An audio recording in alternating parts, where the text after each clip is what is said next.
ఇక తెలంగాణలో స్వేచ్ఛ డిజిటల్ డైలీ సంచలన కథనాలను ప్రచురిస్తూ ఉంది.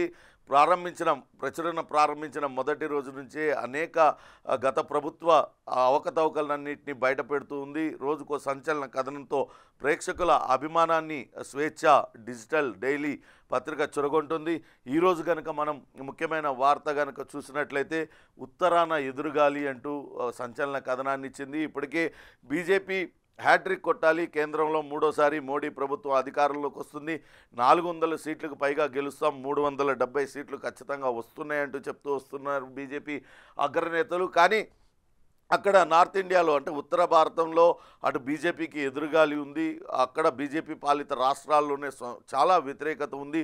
అందుకే ఇక్కడ దక్షిణాది రాష్ట్రాల మీద బీజేపీ గురిపెట్టింది. అక్కడ నష్టాన్ని ఇక్కడ పూడ్చుకోవాలని ప్రయత్నాలు కొనసాగిస్తుందనే సంచలన కథనాన్ని ఇచ్చింది. మోడీ దక్షిణాది యాత్ర అందుకేనా, బీజేపీ పాలిత రాష్ట్రాల్లో అసంతృప్తి, ప్రాంతీయ పార్టీల పొత్తుతో తప్పుతున్న లెక్క, నితీష్ బాబు నవీన్లతో పొత్తు వెనక లాజిక్ అదే, ప్రచార హోరు ఈడీ జోరు మీదనే అటు మోడీ ఆశలు పెట్టుకున్నారనే వార్తను ముఖ్యమైన వార్తగా ఇచ్చింది. వచ్చే లోక్సభ ఎన్నికల్లో మూడోసారి గెలిచి సత్తా చాటాలని ఆరాటపడుతున్న బీజేపీని క్షేత్రస్థాయి లెక్కలు కంగారు పెడుతున్నాయి. అంతా బాగానే ఉందని అనిపిస్తున్నా ఎక్కడో వాళ్ళ మనసు కొంత కీడు శంకిస్తుంది. అందుకే వాళ్ళందరూ కూడా లోలోన మదన పడుతున్నారు. నిన్నటిదాకా ఒంటరిగా 370 సీట్లు ఖచ్చితంగా గెలుస్తామంటున్నారు. కానీ వాళ్ళు అంతర్గతంగా చేయించుకున్న సర్వేలలో అది లేదంటూ అన్ని సీట్లు రావంటూ తేలడంతో వాళ్ళందరూ కూడా మదన పడిపోతున్నారు. దాంతో దక్షిణాది రాష్ట్రాలపైన దృష్టి పెట్టారు. 2004లో ఏ రకంగానైతే ఇండియా షైనింగ్ అంటూ అప్పుడు ప్రచారం చేసుకున్నారు, కానీ ఓటమి పాలయ్యారు. అబ్కీ బార్ 400కి పార్ అంటూ ఈసారి ఏదైతే నినాదం ఇచ్చారో ఈసారి 400 పైకి సీట్లు వస్తాయంటూ నినాదం ఇచ్చారు. ఈసారి కూడా 2024లో తిరిగి ఎదురు దెబ్బ తగిలే అవకాశం ఉందంటూ వార్తను ఇచ్చారు.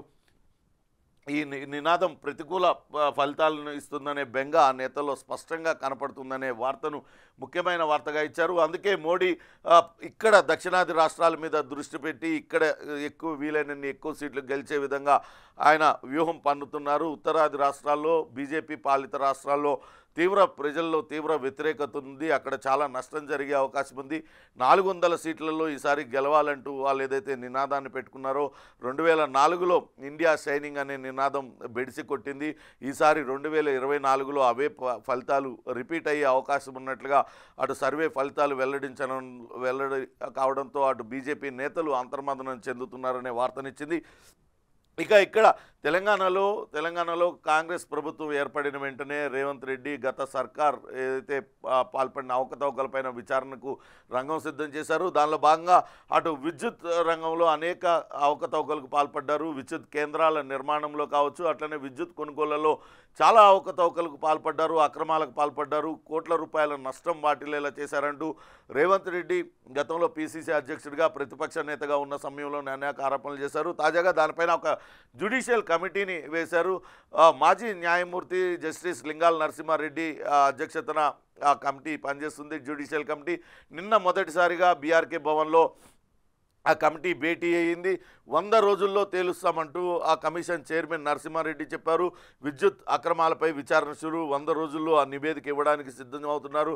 తెలంగాణలో గత 10 ఏళ్లలో జరిగిన థర్మల్ ప్లాంట్ నిర్మాణ పనుల్లో అక్రమాలు, ఛత్తీస్గఢ్తో రాష్ట్ర విద్యుత్ పంపిణీ సంస్థలు చేసుకున్న పీపీఏలపై విచారణ ప్రారంభించామంటూ చెప్పారు. ఆయన నిన్న Transco, Genco, CMD, N A M, Rizvi, Transco JMD Srinivasarao ఇతర అధికారులతో ఆయన సమీక్ష సమావేశాన్ని నిర్వహించారు.